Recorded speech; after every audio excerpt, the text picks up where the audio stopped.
अद्य शुक्रवासरः अथवा भृगुवासरः भाद्रपद कृष्ण चतुर्दशी दिनांक 13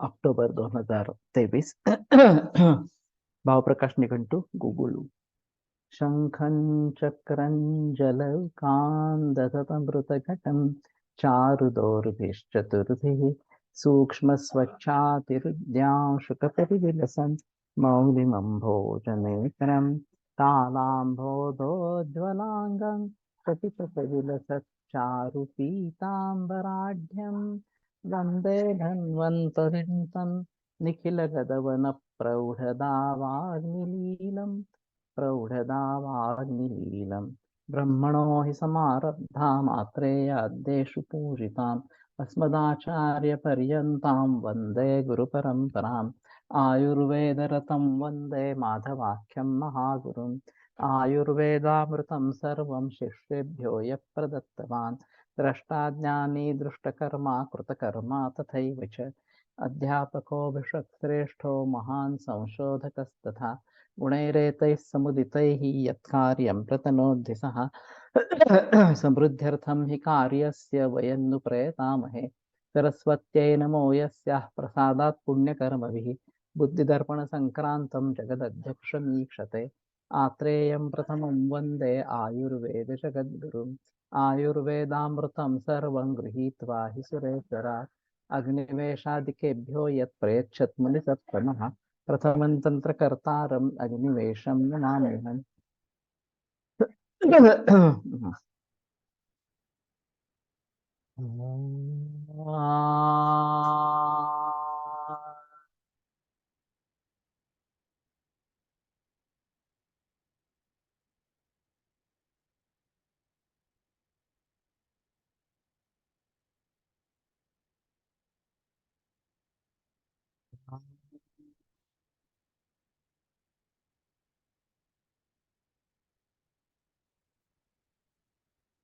ओम शांति शांति शांति।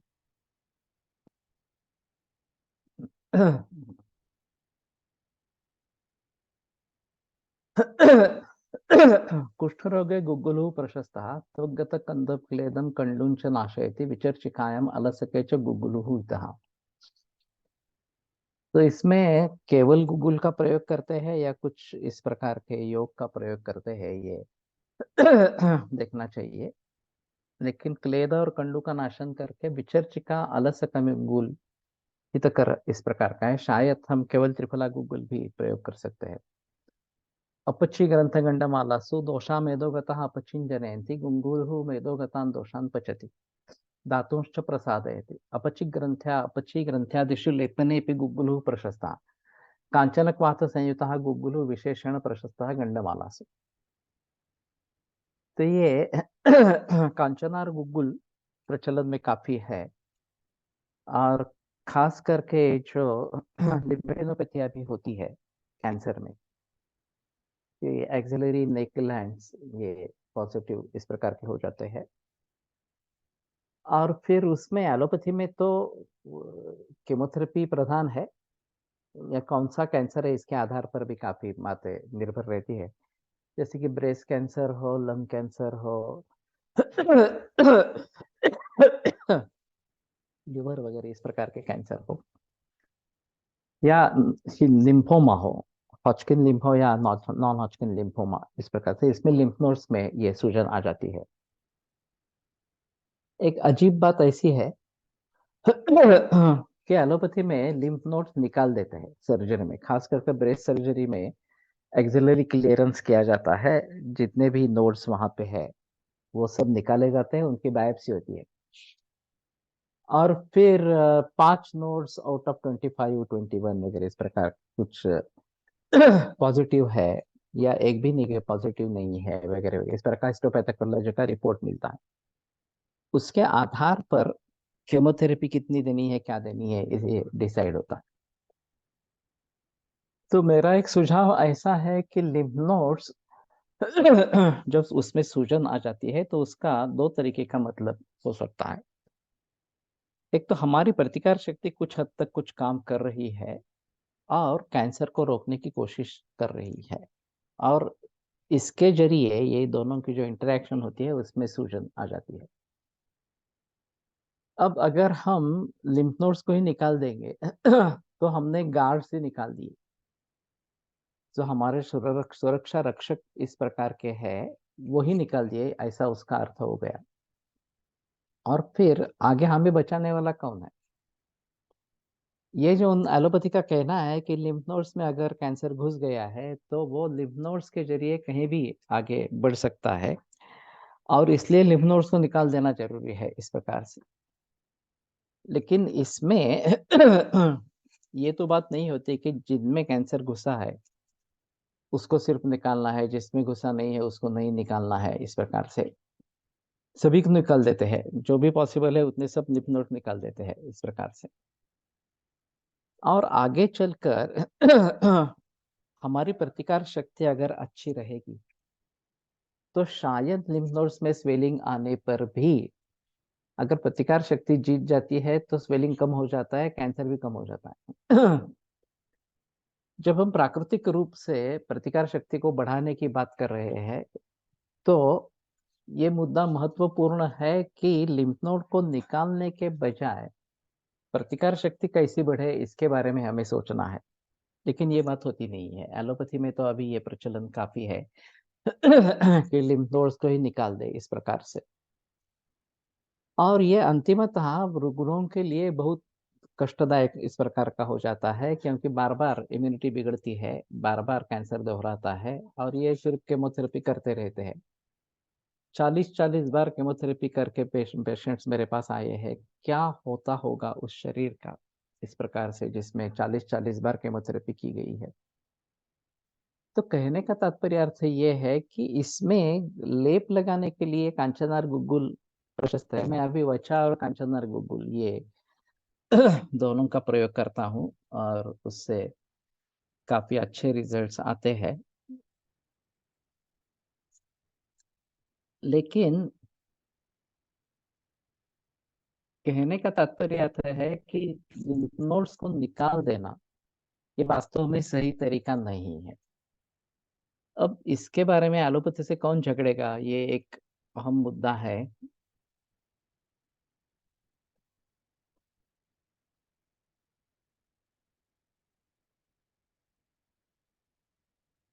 लेकिन फिलहाल कंडीशन ऐसी है कि जो भी कुछ एलोपैथी में करना है वो करके ही हमारे पास मरीज आते हैं। और फिर ये दिक्कत वाली बात हो जाती है कि हम कैसे इसके बारे में एक मार्ग निकालें। एक बार लिम्फ नोड्स निकाल ही दिए तो फिर मुश्किल मामला इस प्रकार का हो जाता है, क्योंकि सर्जिकली जिसको रिमूव किया है उसको तो हम रीइंस्टीट्यूट नहीं कर सकते। अगर लिम्फ नोड्स निकाले नहीं गए हैं तो शायद कुछ बात हो सकती है। फ्रोजन सेक्शन की एक बात की जाती है कि तुरंत रिजल्ट मिले लिम्फ नोड में कैंसर है या नहीं है,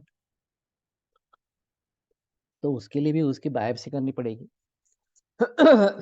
और बायोप्सी करने पर अगर पता चल गया कि ये इसमें कैंसर है इस प्रकार से, तो क्या उसको निकाल देना ये सही तरीका है क्या? तो ये सभी बड़े सवाल है। एलोपैथी उसके बारे में कुछ सोचती नहीं है कि इस प्रकार से लिम्फ नोड्स निकाल देना, ये सुरक्षा रक्षकों को हटा देना इस प्रकार का है। और इम्यूनिटी के बारे में कोई कंसेप्ट है ही नहीं। इम्यूनिटी कैसे बढ़ाए इसके बारे में कोई सोच नहीं है। तो ये बड़ी चमत्कारिक स्थिति इस प्रकार से हो गई है। और ऐसे हालात में रुग्णों को अच्छे रिजल्ट दे पाना आयुर्वेद के जरिए ये काफी मुश्किल मामला इस प्रकार का हो जाता है। तो इसलिए जहां तक हो सके हमारे पास शुरू में मरीज आते नहीं है। अगर आते हैं तो हम उसके बारे में उनको कह सकते हैं कि पहला कर्तव्य जो हमें करना है वह इम्यूनिटी बढ़ाना इस प्रकार का है। और इसके लिए केवल दूध पे रहना सबसे बेहतरीन तरीका इस प्रकार का है, देसी गाय के दूध पर रहने का। और साथ में हमारी दवाइयाँ वगैरह चलेगी। जहां तक हो सके अगर हम एफएनएसी बायोप्सी को टाल सकते हैं वो बेहतर ऑप्शन है। इसमें सिर्फ ऐसा होता है कि अगर मरीज ठीक हो जाता है तो एलोपैथी बोलते हैं ये कैंसर था ही नहीं इसलिए ठीक हो गया। तो हमें किसमें मतलब है? हमें रोगी को ठीक करने में मतलब है या कैंसर ठीक हो गया इसमें मतलब है? मैं मानता हूं कि रोगी ठीक हो जाना चाहिए, चाहे वो कैंसर था या नहीं था, या अलग बात इस प्रकार की रहेगी। दूसरे किसी तरीके से अगर हम उसका कैंसर प्रूव कर पाते हैं मार्कर्स के जरिए, इसके जरिए, तो ठीक बात है। लेकिन अगर वो भी नहीं होता है तो भी हमें मरीज ठीक हो गया ये ज्यादा महत्वपूर्ण है। और अब जब दोनों ट्रीटमेंट साथ में चलती है तो क्रेडिट किसको देना है, ये एक दूसरी बात एलोपैथी या बाकी डॉक्टर्स बताते हैं। और वो चाहते हैं कि उसका क्रेडिट निकल नहीं जाए उनसे। केवल एलोपैथी से ही मरीज ठीक हो गया, कम से कम डिसीज फ्री स्टेट आ गई, ये लोगों को बताना है। No doubt lymph nodes are immunity producer, पर लिम्फ नोड ना भी कैंसर दोबारा बढ़ जाता है। तो लिम्फ नोड्स नहीं है तो दोबारा बढ़ेगा, उसमें कोई संदेह की बात इस प्रकार की नहीं है। अगर हमारे सुरक्षा रक्षक ही नहीं है मौजूद, तो कोई चोर अंदर घुस आया तो सीधी सादी बात है कि सुरक्षा रक्षक थे ही नहीं, तो इस प्रकार का हो गया। और लिम्फ नोड्स रहते हुए भी कैंसर बढ़ता है, इसमें दोनों का बल कितना है ये महत्वपूर्ण है। अगर रोग का बल ज्यादा है और प्रतिकार शक्ति कम है तो रोग जो है, कैंसर सेल्स है, वो इम्यूनिटी को हरा देंगे और कैंसर हो जाएगा। अगर हमारा बल अच्छा है तो वो कैंसर सेल को हरा देगी और इम्यूनिटी सिस्टम जो है वो, इम्यून सिस्टम, और फिर कैंसर कम हो जाएगा। तो कांचनार बच्चा लेप can this can be used in any kind of cancer. इसमें वचा जो है वो संज्ञा स्थापन गण में है, वातकफ नाशक है इस प्रकार से। और एक जो बात है कि हमारी इम्यूनिटी कैंसर सेल्स को देख नहीं पाती है या फिर समझ नहीं पाती है। तो हमारी इम्यून सिस्टम अगर जागरूक हो जाए संज्ञा स्थापन के हैसियत से, तो शायद ये बात बनेगी कि वो जागरूक होकर उसको नष्ट कर देगी और फिर हमारा जो मकसद है वो साध्य होगा।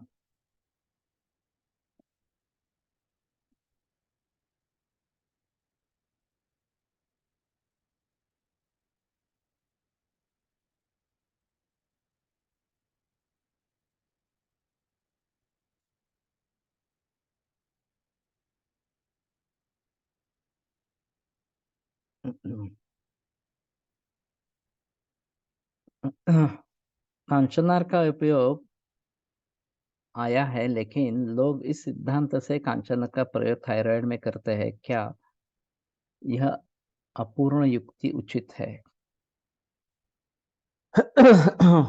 गंडमाला अपच में कांचनार का तो प्रयोग है। वैसे थायराइड के बारे में क्या सोचे, ये एक बड़ी आपत्ति है। क्योंकि सीधा गलगंड एक कहा, ये जो हमारे यहाँ निर्देश है वो गलगंड थायराइड बढ़ने के बाद गलगंड कहेंगे, लेकिन मूल प्राकृतिक स्थिति में थायराइड को क्या कहेंगे?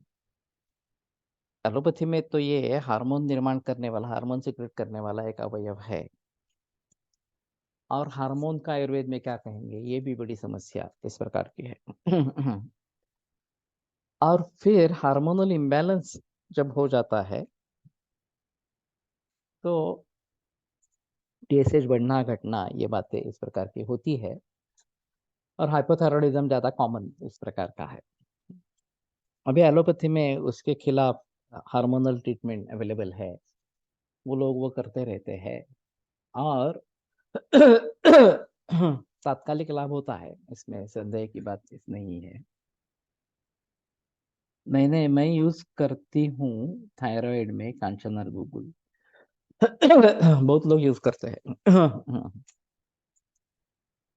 वैसे मैं थायराइड में ज्यादा प्रयोग जाति फल का करता हूँ। जाति फल घिस कर उसका लेप लगाना है, ये मैं बताता हूँ। और उसमें काफी मरीज, विशेष खास करके जहाँ पे सूजन है, जलोकावचरण की भी ज्यादा फायदा होता है।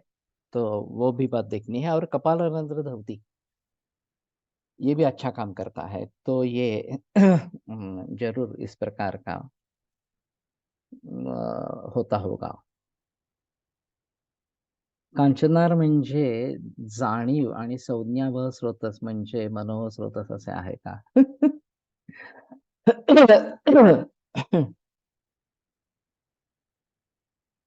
ये काफी बताना मुश्किल है। संज्ञा स्थापन गण में ये वचा आई है। तो किसी सेल्स की या इम्यूनिटी की संज्ञा चली गई है, तो जैसे बेहोश जैसे हो गई है, तो उसको जगाना ये काम संज्ञा स्थापन गण करता है। खास करके जो बेहोशी में मरीज है उनके लिए तो होता है, लेकिन ये एक प्रकार से सेल्स की बेहोशी है, इम्यून सेल्स की बेहोशी है, ऐसा समझकर वहां वचा का प्रयोग मैंने शुरू कर दिया इस प्रकार से। और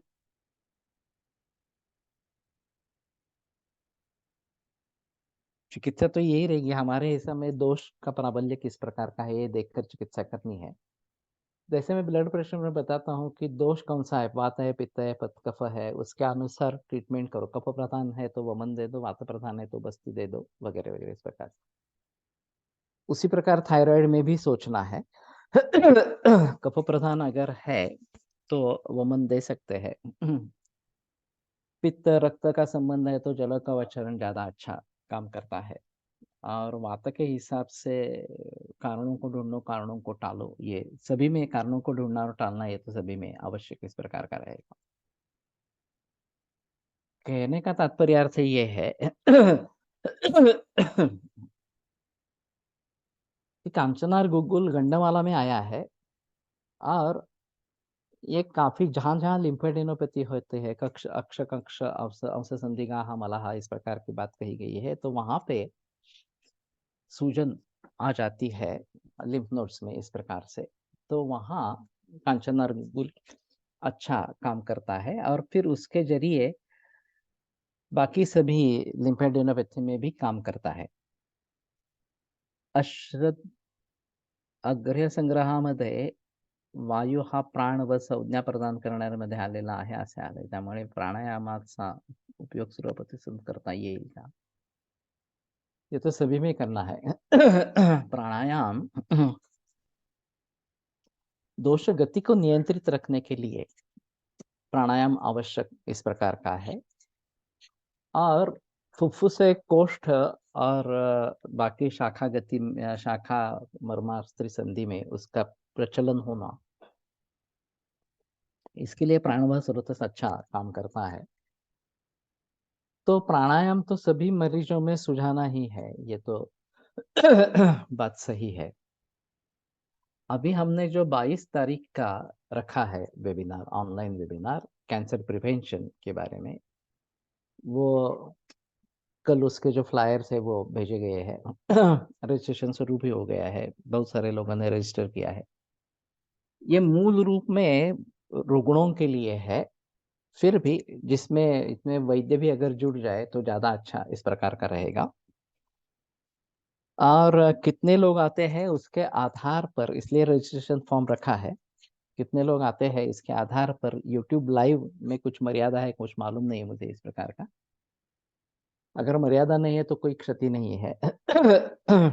लेकिन 100 से तो आगे चले जाएंगे, उसमें संदेह की बात नहीं है। तो फिर मेरा कहना है कि सभी वैद्य अपने जो मरीज है उनको ये मैसेज भेजो, चाहे कैंसर के हो चाहे कैंसर बगैर कैंसर के हो, इस प्रकार से इसका पूरा प्रचार प्रसार पूरे देश भर में होना है। अभी तो ये हम हिंदी में कर रहे हैं, मराठी में नहीं कर रहे। और इसीलिए हिंदी में कर रहे हैं कि बहुत सारे लोग, उसमें है रजिस्ट्रेशन की लिंक जीएसवैसी में, ये सब भेजा गया है। और रजिस्ट्रेशन की भी लिंक है, और जूम लिंक भी है उसमें, और इसके बारे में विवरण है कि हम क्या करने जा रहे हैं इस प्रकार से। तो कहने का तात्पर्य से ये है, प्रिवेंशन को लेकर अगर हम लोगों तक पहुंचे, और कैंसर की ट्रीटमेंट आयुर्वेद में होती है, शुरू से भी आ जाना आना आवश्यक है, ये भी बात अगर लोगों तक हम पहुंचाते हैं तो भी बढ़िया कार्य इस प्रकार का, क्योंकि लोगों को इसके बारे में जानकारी ही नहीं है। सिर्फ बात यह है कि अच्छे वैद्यों के पास मरीज जाना चाहिए इस प्रकार से। तो ठीक है, जीएसवीसी में भेजी है सर, मैंने अपने ग्रुप पर शेयर किया है लिंक। अभी तक 4000 लोगों तक पहुंचाई है। बहुत बढ़िया।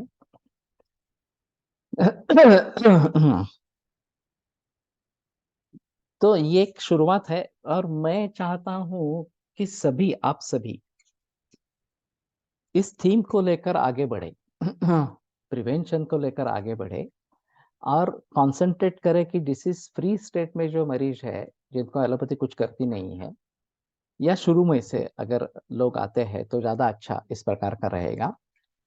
कम से कम आयुर्वेदीय जीवन शैली फॉलो करो, कम से कम नेचुरल खाना शुरू करो, योग व्यायाम शुरू करो, ये तो करना है। केवल इस प्रकार से केमो रेडिएशन लेते रहना ये ट्रीटमेंट नहीं है वास्तव में इस प्रकार से। तो ये बात लोगों तक पहुंच जानी चाहिए, इसलिए ये प्रयास इस प्रकार का है। अगर इसको अच्छा रिस्पांस मिलता है, मुझे संदेह नहीं है रिस्पांस अच्छा मिलेगा ही इस प्रकार से, तो आगे यही प्रोग्राम सभी लोग अपने अपने तरीके से करें। जो भी सभी वैद्य है वो अपने अपने तरीके से इस प्रोग्राम को आगे बढ़ाए, और डिसीज फ्री स्टेट में उनके पास मरीज आते हैं तो फिर पंचकर्मा कर सकते हैं, इंडिविजुअलाइज ट्रीटमेंट कर सकते हैं, काफी बातें हो सकती है, और कैंसर को रोकने के बारे में सोच सकते हैं जरूर। तो इसी दृष्टि से मैंने ये शुरू किया था, और अच्छा एक बात है कि आपने 4000 लोगों तक पहुंचाया है, तो काफी लोग इसमें जुड़ जाएंगे, और फ्री है। तो ये भी एक अहम मुद्दा है कि फ्री होने के जरिए ऐसे 2-3 प्रोग्राम हम बनाएंगे फ्री, और फिर बाद में ऑफलाइन इस प्रकार का करेंगे, और शायद पुणे में पहली बार हो सकता है। बाकी जगह भी बाकी वैद्य करे, मैं ही सभी जगह जाऊं ये तो बात नहीं है। और फिर ऑफलाइन में वनडे सेमिनार इस प्रकार का अगर होता है तो लोगों तक अच्छी बातें अच्छी तरीके से समझ आएंगी, और फिर मत में परिवर्तन आना शुरू हो जाएगा। तो हम चाहते हैं कि मत में परिवर्तन आना, मानसिकता बदल पाना, ये बहुत जरूरी इस प्रकार का है। पीड़कायां गुग्गुलु प्रशस्ता स मेदोगौतम दोषम क्लेदं च पचति विशेषतः प्रमेह पीड़का से त्रिफलाघात संयुक्ता गुग्गुलु हुईता। तो प्रमेह पीड़िका में खास करके त्रिफलाघात संयुक्त गुग्गुलु या फिर त्रिफला गुग्गुल ये भी दे सकते हैं। मेदोगत दोष का और क्लेद का पचन वो करता है। व्रणे शोफे विद्रधवच शोफे गुग्गुलु उपयुक्त भवते अंतर्बहिश्च। शोफ में बाह्य और आभ्यंतर दोनों तरीके से गुगल उपयुक्त ते हे झाकण लावून टाका, त्याचं लावलं नसतं, थर्मास ओपन ठेवलाय. मेधो धातो हो दौर्बल्यात सिरा दौर्बल्यांच जायते, सिरा दौर्बल्यात शोफा। तो ये एक अच्छा मैंने सुझाव इस प्रकार का दिया है कि मेदो धातु के दौर्बल्य से सिरा दौर्बल्य, और सिरा दौर्बल्य से शोफ। हरति की गुरुची पुनर्नमा देवदारु कृतः क्वाथः स गुगुलु चिरजम प्रवृद्धम शोफम उदरंच हंति। ये शायद ग्रंथों में ही कहीं आया होगा। हरति की गुरुची पुनर्नवा देवदारू। वैसे देवदारू के बारे में सोच रहे थे फिर से, थोड़ा देखना चाहिए।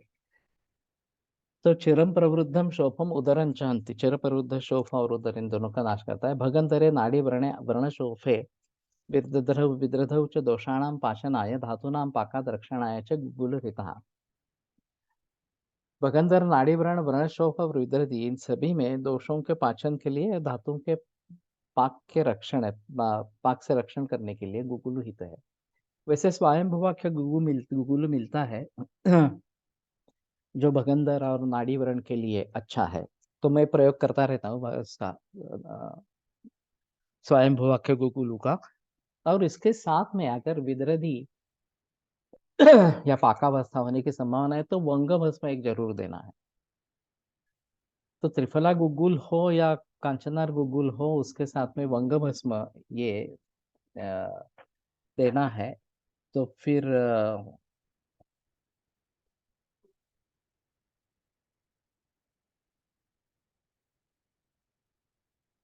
रजन्यादि चूर्ण में भी देवदार है, अर्थात बालकों में भी उपयोगी। या रजनी दारु सरल श्रेयसी बृहति द्वयम कृष्णिपरिणी शताभाषा लीढ़म माक्षिक सर्पिशय, रजन्यादि चूर्ण का पाठ है। दारू और सरल दोनों इसमें है। शोथ चिकित्सा मध्ये आहे सर, हरितकी गुड़ुची पुनर्नवा देवदार। ओके, तो ये ग्रंथों में ही है। अच्छा। सर्वासु विदर्धीषु सर्वावस्थासु च गुगुलु प्रशस्ता, सभी विदर्धी में सभी अवस्थाओं में गुगुल प्रशस्त इस प्रकार का है। स्थौल्ये मेदो वृद्धौ च वातव्याधौ च, कफम मेदो धातुं च गुगुलुः नाशयति, अवृतं वातं च शमयति, वातं च अनुलोमयति, त्रिफला मधु संयुतः गोमूत्र संयुतो वा गुगुलुः स्थौल्यम नाशयति। तो ये नवक गुगुल भी आता है।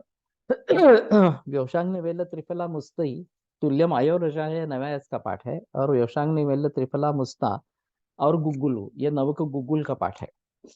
तो लोह के बजाय गुगुल अगर डालते हैं तो कफ, मेद और वात, इन तीनों के लिए वो अच्छा काम करता है, नवक गुगुल जो है वो। तो स्वयंभ्याकुकल is the one which is explained in कुष्ठश्वित्र। नो, ये भगंदर चिकित्सा में आया है। और फिर नाड़ी दुष्ट व्रणापची ही, ये सभी में ये स्वयं वाक्य गुगुल काम करता है। फणसरकर के प्रयोग में था और मैं भी प्रयोग करता रहता हूँ इस प्रकार से। एक मिनट, हाँ।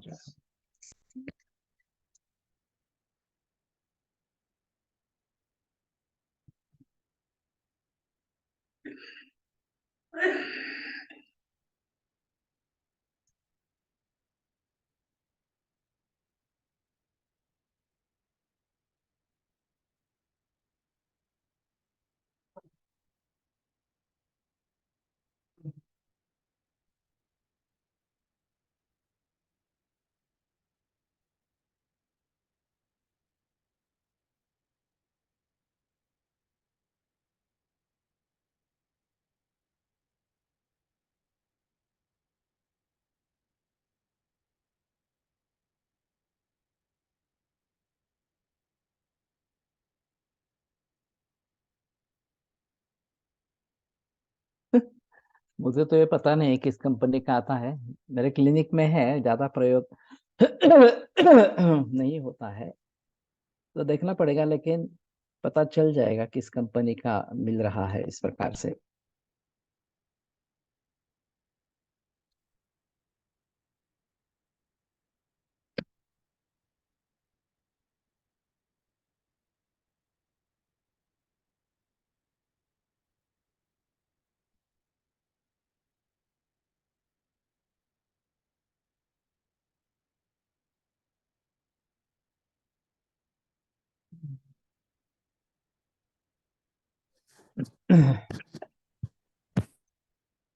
दूध पापेश्वर, ओके।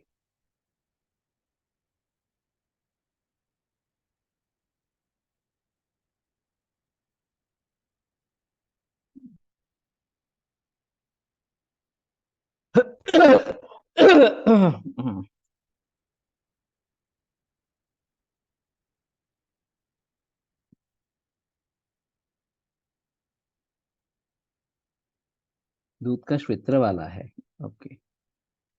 शिरस और मंगले आहे तर शिरसोर बल्ल्याहा योग वेरिकोज वेन में कर सकते हैं क्या? हो सकता है। हाँ। वैसे वेरिकोज वेन्स में नित्यानंद रस का प्रयोग काफी लोग करते हैं, मैं भी करता हूँ। उसके अच्छे रिजल्ट है। हरितकी गुड़ुची पुनर्नवा देवदारू योग हो सकता है। तो देखो कि जिसमें हमें लगता है कि ये काम करेगा उसमें दे सकते हैं, उसमें कोई संदेह की बात इस प्रकार की नहीं है। तो मेदोहर ये है, और वात का भी नाशन करने वाला है, आवृतवात का भी शमन करने वाला है। तो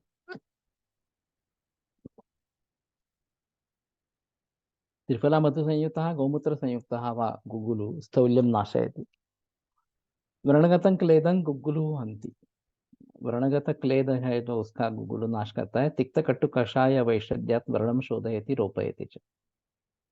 अस्थिगते व्रणे नाड़ी व्रणे भगंधरे च गुगुलु प्रशस्तः। तो तिक्त कटु वैश्य कषाय और वैषद्य, इनसे व्रण का शोधन और रोपण दोनों गुगुलु करता है। तो बाह्य और आभ्यंतर दोनों तरीके से गुगुलु का प्रयोग इसमें होता है। गुगुलु कृमिघ्न रक्षोघ्नश्च दुष्टव्रणेषु गुगुलु धूप प्रशस्तः। तो ये कृमिघ्न है और रक्षोघ्न भी है, इसलिए दुष्ट व्रण में गुगुलु धूप प्रशस्त है। मेरे पास एक मैलिग्नेंट मेलानोमा की केस थी, जिसमें जब पहला मोल उभर आया तो बायोप्सी हुई और पता चला कि ये मैलिग्नेंट मेलानोमा है। तो जैसे जैसे नए नए मोल आते रहे उनको सब निकालते रहे। छठा मोल निकालने के बाद पूरे शरीर भर फैल गया और कम से कम 300 से ऊपर ये मोल्स थे। और एक इसमें से काफी बढ़ा हुआ स्पिक प्रदेश में था। वो कोकोनट जैसा, नारियल जितना बड़ा था। उसमें ऊजिंग हो रहा था, बहुत पेट था, हर 4 घंटे के बाद फोर्टाजेसिक लेनी पड़ती थी वगैरह वगैरह। तो ये केस बड़ी अजीब इस प्रकार की रही। तो उसको शुरू में गुगुलू से धूपन इस प्रकार का किया, जलों का वचरण काफी बार किया। तो उसमें बहुत सारी दुर्गंध थी, वो कम हो गई, व्रण भरने लगा इस प्रकार से। लेकिन ये फोर्टाजेसी की बात टल नहीं रही थी। तो मैंने उसको कहा कि आप घड़ी वहां पे मत रखो। वो क्या करते थे, घड़ी देख के हाँ 4 घंटे हो गए, मुझे दर्द हो गया, शुरू होने लगा, इस प्रकार से करके एनाल्जेसिक फोर्टाजेसिक ले लेते थे। तो घड़ी जब वहां से निकाली गई तो फिर उनकी गोलियां कम होती गई और रात में सिर्फ एक बार एक गोली लेनी है, यहाँ तक आ गए। 6 महीने जिंदा रहे। पूरे बदन में 300 से ऊपर ज्यादा इस प्रकार की ग्रंथि थी।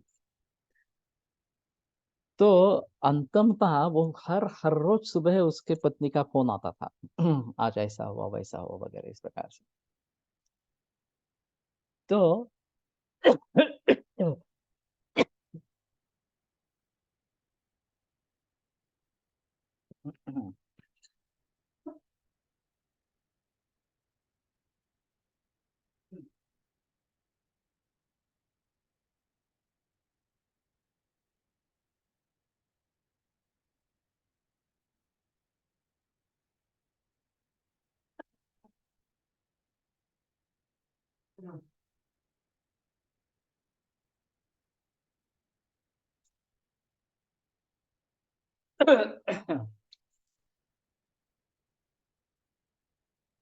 उसने कह दिया कि कल की रात बहुत अच्छी गई, मुझे जगाया नहीं उन्होंने। तो मैंने कहा नहीं नहीं, ये कुछ गड़बड़ी है, तुम जाकर एक बार देखो। तो फिर उसने देखा तो पता चला कि पूरे शरीर पर चींटियां आ गई थी। तो मैंने कहा कि ठीक है, मैं भी आता हूँ, लेकिन बिल्कुल अच्छा लक्षण नहीं है। मेरे जाने से पूर्व ही उनका देहांत हो गया था। अब ये बात है कि आत्मा जब निकलने लगता है शरीर से, तो बाकी लोगों को जल्दी पता चल जाता है कि इसका स्वामी, उसमें जो चैतन्य है वो चला जा रहा है, तो तुरंत अटैक कर देते हैं। इस प्रकार से चींटियां चढ़ जाना ये एक रिष्ट रक्षण इस प्रकार का माना जाता है।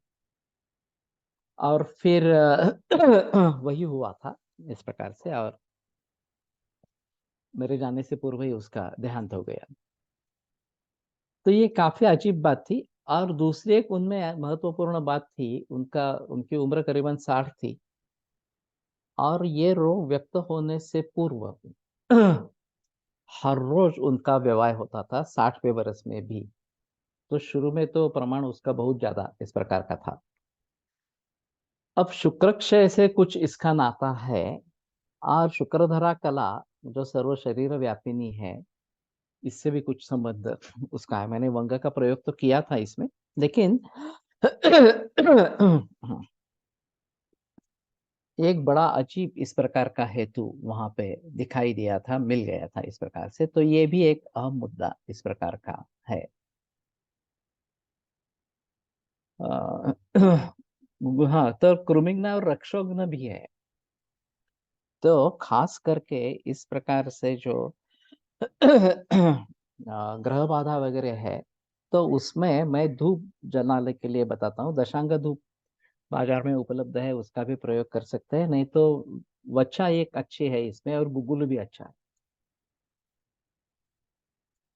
तो उन दोनों का, और वो धूप जो मिलता है, इसका अगर धूप हम करते हैं तो ये कृमिघ्न अच्छा काम करता है। कोविड-19 में हमने ये प्रचलन रखा था कि पूरे क्लिनिक को शुरुआत करने से पूर्व धूपन करना है, और क्लिनिक खत्म होने के बाद फिर से एक बार धूपन करना है। संयोग से हमारे क्लिनिक में किसी भी स्टाफ को कोविड-19 नहीं हुआ इस प्रकार से। तो मेरा उस समय में कहना था कि अगर इस वायरस को जीतना है तो पर्यावरण में ही उसको जीते, शरीर में आने के बाद जीतने की बात कोशिश मत करें। अगर फिर भी किसी को हो जाता है तो वो करना ही पड़ेगा, वो अलग बात इस प्रकार की रहेगी। लेकिन पर्यावरण अच्छा रखने के लिए धूपन अच्छी चिकित्सा इस प्रकार की है।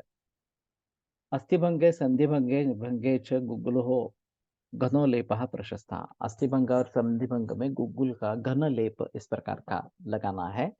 तो ये अच्छा काम करता है। समाजात प्रौढ वयात वैवाहिक करणं खूप कॉमन आहे, वीज धूपन यूज। मैंने तो गुगुल वच्छा इसी का रखा था, मुख्य रूप से जो था इस प्रकार से, और दशांग धूप का कुछ प्रयोग किया था। ग्रंथों में जो व्यवहार के बारे में बताया गया है, वो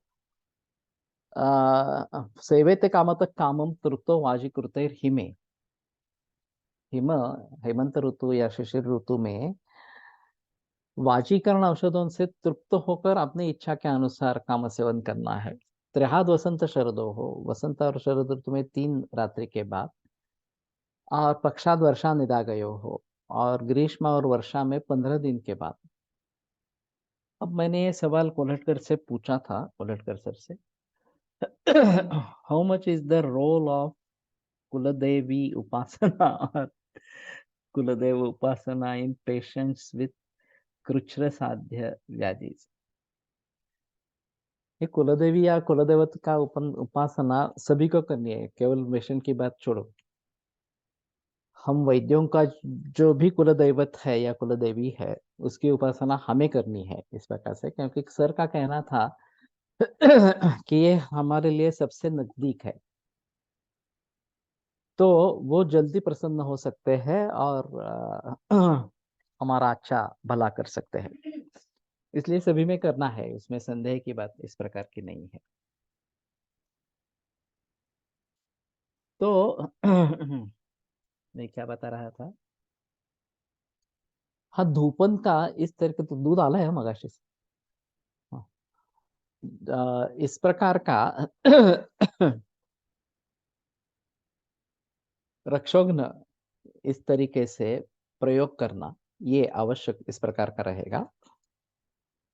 और बालकों में भी, या फिर जो सूतिकाकार की बात मैंने कल की थी, तो उस सूतिकाकार में भी ये धूपन नियमित रूप से, खास करके सूर्योदय और सूर्यास्त के समय, ये महत्वपूर्ण इस प्रकार का है। जिनके यहाँ अग्निहोत्र चलता है वो भी अच्छा है।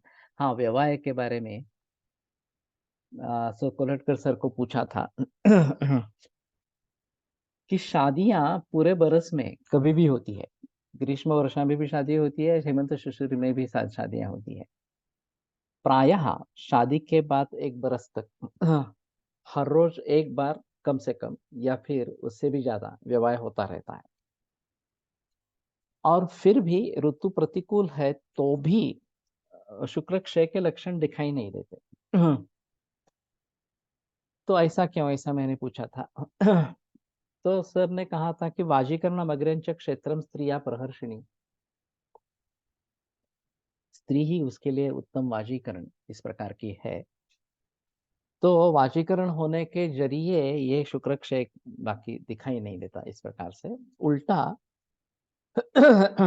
शरीर बढ़ता है, पुष्टि आ जाती है, वगैरह वगैरह इस प्रकार की बातें, वो समाधान उसमें जो मिलता है उसका नतीजा है। तो ये काफी कॉमन इस प्रकार का है। लेकिन जैसे ही बाल बच्चे हो जाते हैं तो फिर विवाह का प्रमाण कम होता जाता है। फिर हफ्ते में 2 बार, हफ्ते में 1 बार, 15 दिन में 1 बार, वगैरह वगैरह इस प्रकार का सिलसिला होता रहता है। चंद ही लोग इस प्रकार से रहेंगे कि जिनमें ये प्रक्रिया काफी काल तक चलती रहती है, और फ्रीक्वेंसी भी ज्यादा इस प्रकार की रहती है। लेकिन ये हर रोज इस प्रकार के 60 के उम्र में, ये काफी गंभीर मामला इस प्रकार का है। मैंने ऐसे भी मरीज देखे हैं 70 के उम्र में भी इस प्रकार से विवाह होना, और वो अच्छा लगता है, वगैरह वगैरह इस प्रकार की बातें होना। इस प्रकार से बताते थे, उनको कुछ तकलीफ नहीं हुई थी। ये एक अजीब बात इस प्रकार की है। लेकिन इसमें शारीरिक मानसिक बल दोनों महत्वपूर्ण इस प्रकार के हैं। और ये अगर अच्छे है तो तकलीफ नहीं आएगी, लेकिन ये अच्छे नहीं है तो फिर शुक्र क्षय के भी दिखाई देंगे। और सर का और एक कहना था कि जिनमें ज्यादा बार होता है उनमें मिथ्या योग भी हो जाता है, जब करने के लिए नहीं कहा है। संध्यासु अव्यवहार स्त्री स्वप्नाध्ययन चिंतनम, तो संध्या काल में विवाह नहीं करना है, स्त्री सेवन नहीं करना है, ऐसा बताया गया। अब सुबह है, जल्दी उठते हैं, सूर्योदय से पूर्व उठते हैं, तो संध्या काल आगे रहता है, उसमें विवाह नहीं होता। लेकिन देरी से उठते, 8-9 बजे उठते हैं और फिर सुबह विवाह कर लेते हैं सूर्योदय के बाद, तो ये संध्या काल में विवाह हो गया इस प्रकार का। और फिर ये मिथ्या योग है। और मिथ्या योग खास करके विकृतियों को जन्म देता है। अति योग से क्षय होगा, मिथ्या योग से विकृतियां निर्माण होंगी। तो ये भी एक अहम कारण इस प्रकार का है कि हम तो रूटीनली पूछ लेते हैं कि कितने बजे उठते हैं इस प्रकार से। इज इट एडिक्शन और मानस व्याधि? ये एडिक्शन जैसा ही है। शुक्र धातु अगर ज्यादा प्रमाण में निर्माण होता है तो अतिस्त्री कामताम शुक्रम वृद्धम शुक्राश्मरीम अपी, ये अतिस्त्री कामता निर्माण होती है, मानसिक भाव निर्माण होता है, ये भी बात दिखाई देती है। लेकिन शुक्र का क्षय है और फिर भी इच्छा होती है, ये बात भी दिखाई देती है। तो ये एडिक्शन जैसा हो जाता है। और फिर जो हस्तमैथुन जो है वो इसी का नतीजा है, कि वास्तव में उसमें समाधान तो नहीं है, फिर भी इच्छा इतनी प्रबल होती है कि हस्तमैथुन कर देते हैं। और एलोपैथी में तो कहा गया है कि ये ना स्वाभाविक प्रक्रिया है इस प्रकार से, तो इसमें कोई दोष इस प्रकार का नहीं है। तो ये भी बात गलत इस प्रकार की है। लोग समझ नहीं पाते हैं इस प्रकार से। और कुछ मरीजों में शुक्र क्षय के जरिए उन्माद जैसे लक्षण दिखाई देते हैं, तो ये गंभीर मामला इस प्रकार का है। सुइसाइडल भी टेंडेंसी भी होती है, क्योंकि किसमें रुचि नहीं रहती, किसी भी विषय में रुचि नहीं रहती, इस प्रकार की कुछ बात होती है। जैसे दिया बुझने से पहले जोर से फड़फड़ाता है, उसी प्रकार शुक्र होने पर इच्छा बढ़ती है, यह सही लक्षण नहीं है। सही है। तो उसको कंट्रोल करना यही महत्वपूर्ण चीज इस प्रकार की है कि ये जो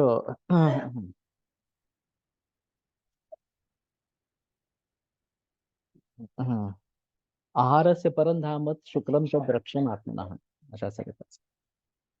ये आहार का श्रेष्ठ धाम शुक्र इस प्रकार का है, और उसका रक्षण करना जरूरी इस प्रकार का रहेगा। तो ये बात पर्टिकुलरली उस मरीज में मैलिग्नेंट मेलानोमा इसमें दिखाई दी थी। तो अस्थिभंगे च गुग्गुलो हो घनो लेपः प्रशस्ता, अस्थिभंग में गुग्गुल का घन लेप प्रशस्त इस प्रकार का है। तो ठीक है, गुग्गुल काफी महत्वपूर्ण था। अम्लम तीक्ष्णम अजीर्णं च व्यवायम श्रमम आतपम मध्यम रोषम त्यजेत सम्यक गुणार्थी पुरसेवकः। तो उसका एक पर्याय पूर्व ये भी है। और महेश पाटिल कैमरा ऑन। तो बंद करो। अम्ल तीक्ष्ण अजीर्ण व्यवाय श्रम आतप मध्य रोष, ये सब गुण अगर उसके चाहते हैं तो सेवन नहीं करे, इनका सेवन टाले अगर गुगुलू ले रहे हैं। और कितनी मात्रा में गुगुलू देना है ये भी एक अजीब बात है।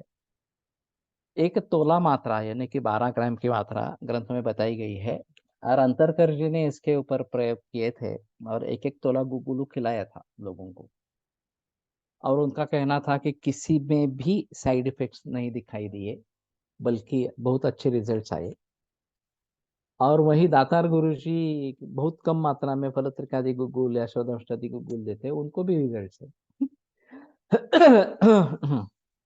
तो ये बड़ी अजीब बात है कि मात्रा कितनी देनी चाहिए। When does B12 increases? B12 कहाँ पे आया यहाँ पे?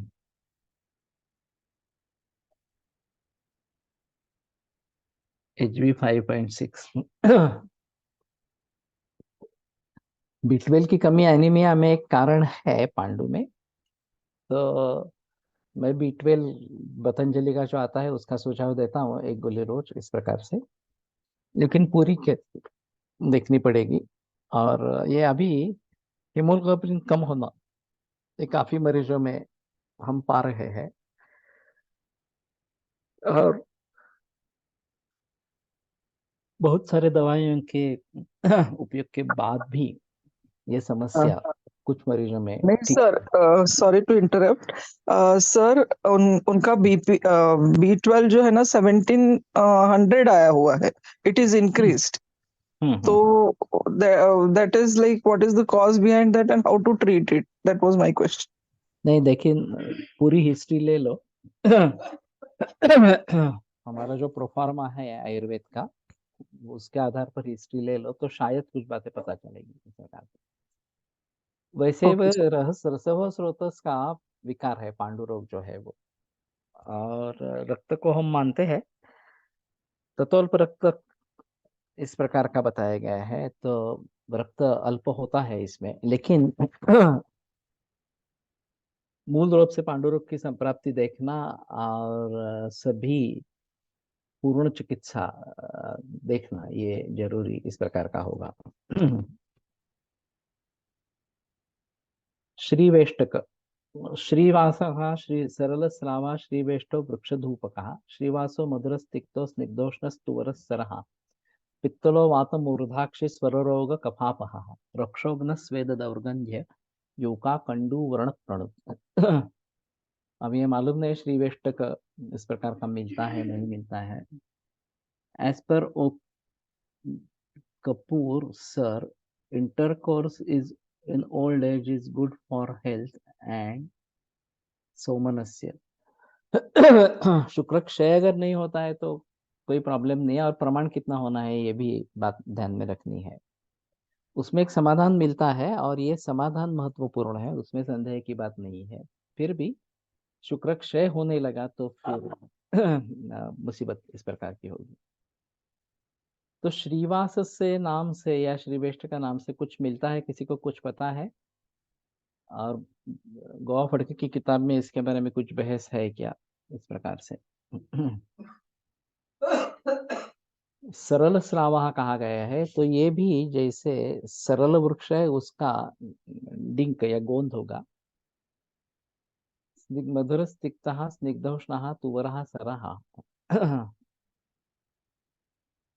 पित्तल मधुर तिक्त और कषाय रस होने पर भी पित्तल है। वात मूर्धाक्षी स्वर रोग कफापह, तो उष्णवीर्य ज्यादा ही बलवान है, इस प्रकार का दिखता है। वात मूर्धा अक्षी स्वर रोग और कफ दूर करने वाला। रक्षोघ्न स्वेद दौर्गंध्य यूका कंडू व्रण प्रणु। यूका के बारे में पहली बार रेफरेंस इस प्रकार का आया है। यूका और लिक्षा के लिए कुछ मरीज मिलते हैं, वहाँ क्लेद के बारे में ही सोचना है, और आभ्यंतर चिकित्सा महत्वपूर्ण है, केवल लोकल कुछ देते रहना ठीक नहीं है इस प्रकार से। तो इन दोनों की तरीके से उपयुक्त है। किसी को पता है द्रव्य ये गोवा की किताब में है या नहीं है? सरल है क्या? राल रालस्तु शाल निर्यासस्तथा सर्जरस स्मृतः देवधूपो यक्षधूपस्तथा सर्वरसश्च सः। रालो हिमो गुरुस्तिक्तः कषायो ग्राहको हरे। दोषास्त्र स्वेद विसर्प ज्वर व्रण विपादिकाः। ग्रह भग्नादिदग्धांश्च श्रीशूलाति सारनाशनः। श्री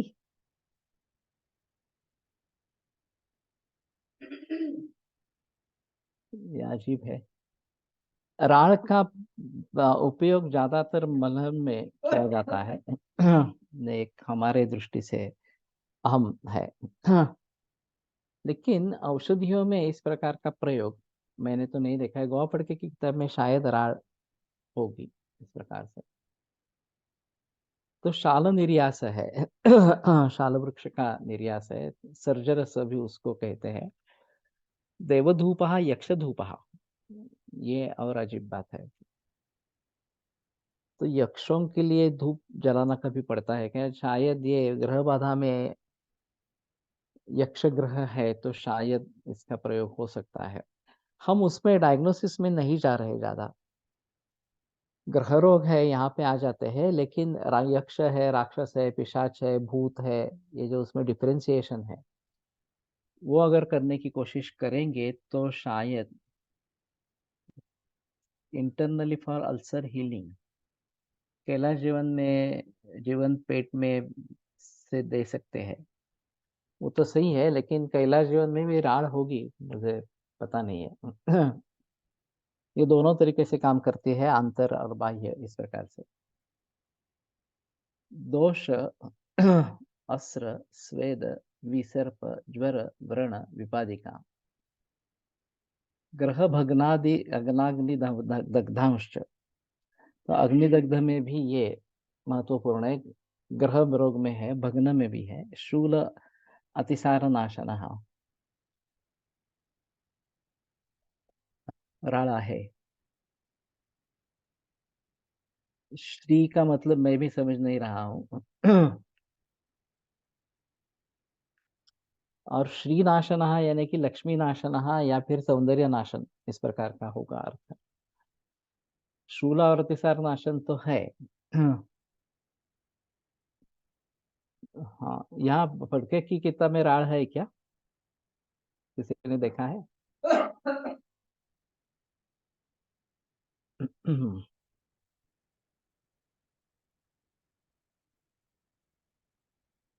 तो श्री वर्धन करने वाले और श्री नाश करने वाले इस प्रकार के कुछ पदार्थ बताते हैं, तो इसमें ये श्री नाशन है, ये एक बात ध्यान में रखनी है।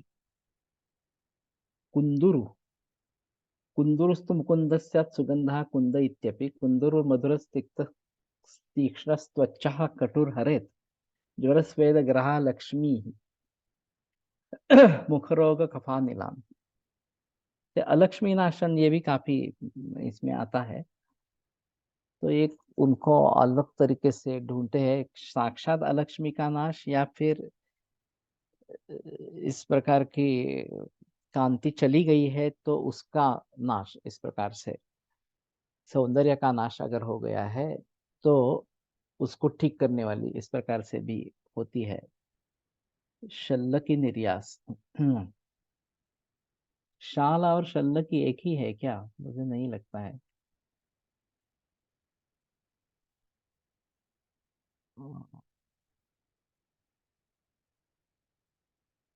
एक बार गोवा फडके में जाकर देखते हैं। फडके बुक मध्ये राळ नाही आहे, रात्रि दही सेवन लक्ष्मी नाशक। हाँ, लेकिन ये रेफरेंस कहाँ पे है? लक्ष्मी नाशन और अलक्ष्मी नाशन, इन दोनों प्रकार के रेफरेंसेस मिलते हैं, वो हमें ध्यान में रखने चाहिए। ठीक है, तो आज यहीं पे रुकते हैं। कल, यानी कल तो छुट्टी रहेगी, अमावस्या है, और सोमवार को फिर आगे बढ़ेंगे। इन द मीन वाइल, जैसे मैंने कल ये सब भेजा है 22 तारीख के लिए, काफी लोगों ने आग्रह भी किया है और मुझे काफी रिप्लाई आ रहे हैं जिनको पर्सनली भेजा गया है उनमें से, और काफी लोगों ने रजिस्ट्रेशन भी कर लिया है, तो ये अच्छी बात है। चरक संहिता, ओके, ठीक है। तो यहाँ पे रुकते हैं, सोमवार को आगे बढ़ेंगे। आयुर्वेद प्रकांड निगदित इह हि शल्यतंत्र प्रधानः शिष्टेभ्य शाश्वतोऽयं निखिल जन कृपा व्याप्त चित्ते नैव आयुर्वेदस्य वाञ्छन् पुनरपि भुवने ताञ्च सुष्ठु प्रतिष्ठां श्रेष्ठं धन्वन्तरिं तं प्रणमति च सदा वैद्यवर्गो हि नूनम् वैद्यवर्गो हि नूनम्। सर क्या है 22 को? Please repeat. तुम जेएसवीसी में हो या नहीं हो? नहीं तो जेएसवीसी में शामिल हो जाए तो मिल जाएगा आपको। कैंसर प्रिवेंशन के लिए फ्री वेबिनार है, वैद्य और पूरे समाज के लिए। तो जेएसवीसी पे जुड़ जाओ। सुश्रुत का नंबर है तुम्हारे पास? नहीं तो कोई सुश्रुत का नंबर डाल दे, तो वो एडमिन है, वो एडमिट कर लेगा इस प्रकार से।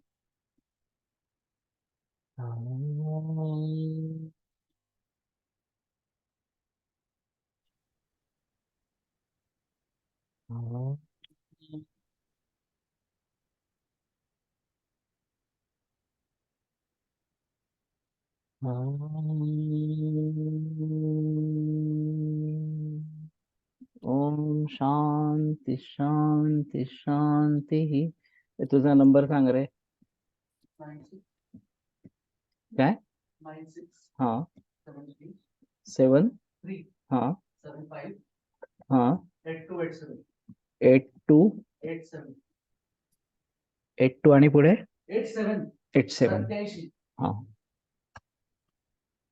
9673758287 बराबर। ठीक है, मैंने अभी तो इसमें डाल दिया है। तो नंबर नोट करो।